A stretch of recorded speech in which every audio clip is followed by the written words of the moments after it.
విశాఖ తీరంలో భూ దోపిడీపై సమగ్ర విచారణ జరపాలి. 9 రోజుల్లోనే జియోలు మార్చి ప్రభుత్వ భూమి కట్టబెడతారా? గూగుల్ డేటా సెంటర్ నీటి కేటాయింపులపై శ్వేతపత్రం ఇవ్వాలి. జూనియర్ ఎన్టీఆర్ వస్తేనే టీడీపీకి పూర్వవైభవం.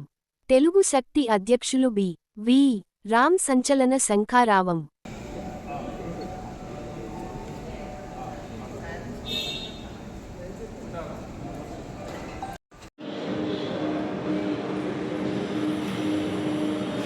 విశాఖపట్నం ఎయిర్పోర్ట్ తీసుకెళ్ళి ప్రజలను అల్లాడిపోతుంది.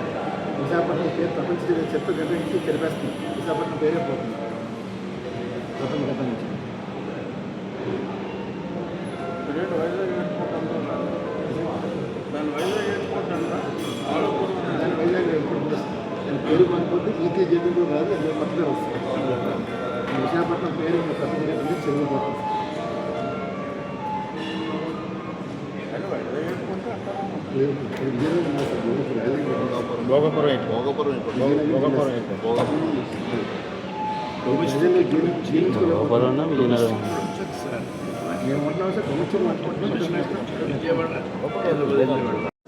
అక్షరం లేకుండా సింగిల్ పార్టీకి ఇచ్చేసారు.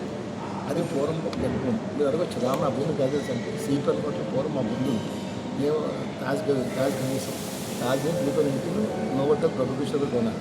సో అందులో పూర్వపు టెంపుల్ పెట్టుకొని రిటైల్ ఎలిషన్ మొత్తం రాసాం. డీటెయిల్ వైజ్గా రాసాం. పాయింట్స్ ఈ క్వశ్చన్స్ కంప్లైంట్స్ టు ఆన్సర్. దీనికి సమాధానం లేదు.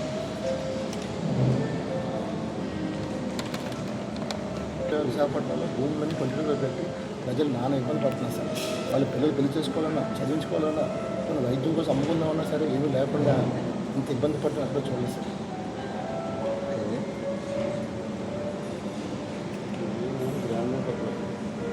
ఇచ్చాను సార్, సుమారుగా ఇచ్చాను, గంట గారు కూడా ఇచ్చాను.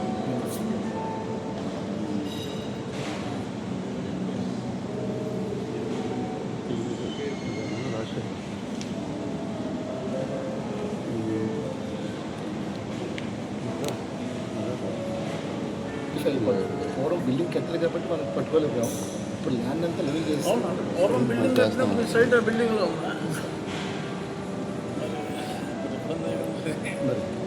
సుప్రీంకోర్టు కూడా జడ్జిమెంట్స్ ఇచ్చింది. పూర్వంలో lands water court lands 80% disturb కూడా సుప్రీంకోర్టు జడ్జిమెంట్స్ ఉన్నాయి సార్. ఇప్పుడు డిస్టర్బ్ అయిపోయింది కదా, ముందే ప్రాపర్టీ కట్టేశారు కదా. ఇప్పుడు లేదు, ఇప్పుడు మొత్తం డిస్మెంట్ అయిపోయింది. ఇప్పుడు లేదు,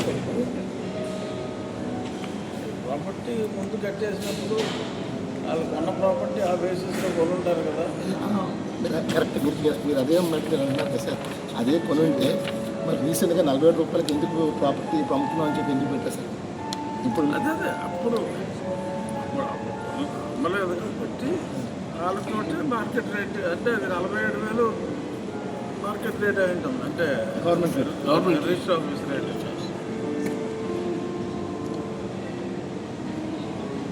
నేను ఓపెన్ పెట్టుకు వెళ్ళాలి సార్. ఇప్పుడు ఏంటంటే ఫిజికల్గా మాట్లాడడానికి బాగా అదే ఇప్పుడు 30 ఏళ్ళు 40 ఏళ్ళు ఉంది ప్రాపర్టీ. సో మార్కెట్ రేట్ ఎక్కడైనా సరే ఇస్తూ ఉంటారు. అంటే అంత జ్ఞానమే కాదనుకుంటున్నాను సార్. అంటే సార్ పెద్దలో భూమి కూడా కొట్టేసిన సందర్భం ఉన్నాయి సార్. కొన్ని స్టేట్లో పెద్ద బిల్డింగ్స్ పడగొట్టి సార్. ఇందాకే డిప్యూటీ స్పీకర్ మరియు Andhra Pradesh legislative assembly petitions committee chairman Shri K Raghuramakrishna కలవడం జరిగింది. ఓ రిప్రజెంటేషన్ ఇచ్చాం. ఏదైతే విశాఖలో 236 గజాలు మహారాణిపేట మండలిలో ఉందో వరుణ్ హాస్పిటల్ ఇచ్చారో అందులో పూర్తిగా వాగుపోరం ఒక భూమి ఉందని చెప్పడం జరిగింది. మరి ఈరోజు ఆ జీవో 2019 ఫిబ్రవరి 5ని ఇచ్చారు, 86 జీవో. అలాగే 9 రోజుల్లోనే ఆశ్చర్యంగా ఇంకో జీవో తీసుకొచ్చారు, కండిషన్ మొత్తం తీశారు. అంటే మేము ఏం కోరుతున్నామంటే ఈవేళ ఆ జీవో వెనకాల ఉన్న అధికారులు ఎందుకు మార్చారు అంటే, ఒక జీవో 9 రోజులు మారిందంటే దాంట్లో కాన్స్పిరెన్సీ బయటపెట్టాలని చెప్పి మేము డిమాండ్ చేస్తున్నాం. పైగా ఒక వాగుపురం బోక్ సుప్రీంకోర్టు కూడా జడ్జిమెంట్లు ఇచ్చింది. అలాంటి భూములు ఏమైనా ఉంటే వెంటనే కొట్టేయమని చెప్పి ఆర్డర్లు ఉన్నాయి. మరి ఎందుకు వరుణ్ హాస్పిటల్ ప్రైవేట్ లిమిటెడ్కి ప్రభుత్వం ఫేవర్గా పనిచేస్తుందో అధికారులు ఎందుకు ఫేవర్గా పనిచేస్తున్నారో నాకు అర్థం కావట్లే. నెంబర్ 2, ఏదైతే గూగుల్ డేటా సెంటర్ విశాఖపట్నంలో వస్తుందో దీనిపైన ఇప్పటికే ప్రజా సంఘాలు ప్రజల్లో తీవ్ర వ్యతిరేకంగా ఉందని చెప్పి చెప్పడం జరిగింది. మరి ఈవేళ నీరు ఎలాగేస్తారో, విద్యుత్ ఎలాగేస్తారో ఇప్పటిదాకా రాష్ట్ర ప్రభుత్వం చెప్పట్లేదు. మరి దీనిపైన కూడా ఆయన దృష్టి తీసుకొచ్చాం.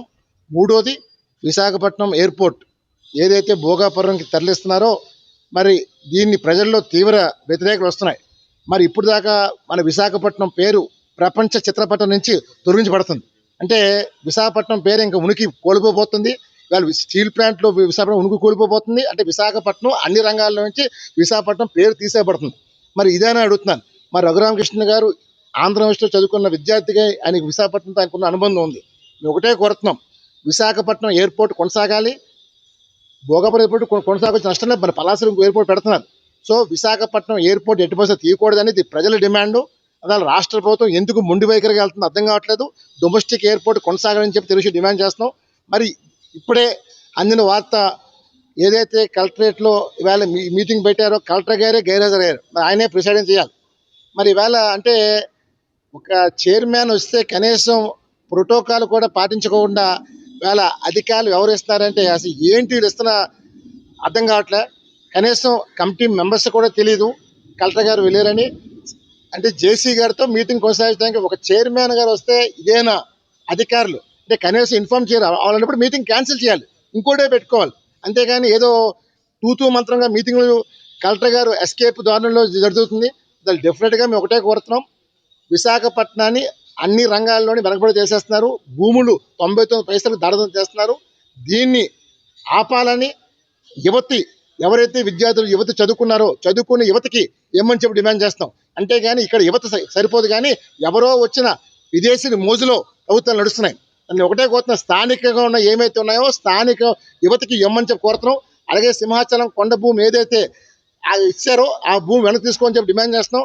భగవంతుడితో పెట్టుకుంటే భగవంతుడు చూస్తూ ఊరుకోరు, పత్రానికి నాంది పడుతుంది. అందులో ఒకటే కోరుతున్నాను కూటమి ప్రభుత్వానికి, దయచేసి భగవంతుడితో ఆటం మాని భగవంతుడికి శిరస వహించి ఆ భూమి వెనక్కి తీసుకోమని చెప్పి తెలుగు డిమాండ్ చేస్తుంది. డెఫినెట్గా ప్రజల కోసం ఒక అన్నగా, తమ్ముడుగా, కొడుకుగా, మనోడుగా, మీ వాడిగా, మీ ఇంటి పెట్టిగా వస్తాను. రాజకీయ నాయకుడిగా కాదు.